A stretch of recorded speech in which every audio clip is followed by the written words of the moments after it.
19 Aralık 2024.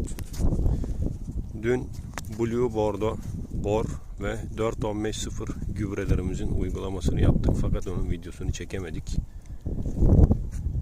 Bugün hava çok güzel ama yağmur geldiğini söylüyorlar.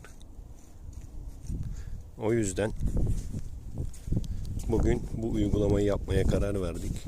Borzing F uygulamasını şimdi ağaçlarımıza yapacağız.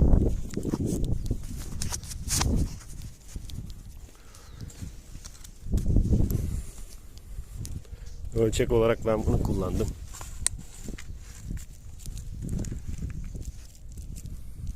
Tam gramaj olması için.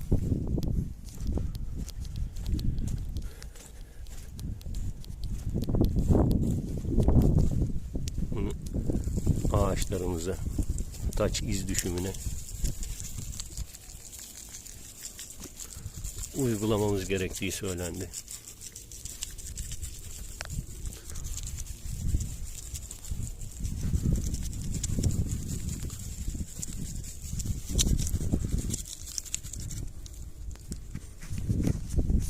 Biz bu tarlayı ikiye böldük.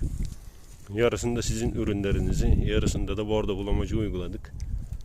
İlerleyen dönemlerde farkı göreceğiz ve yeni videolar çekip size göndereceğiz. İnşallah memnun kalırız.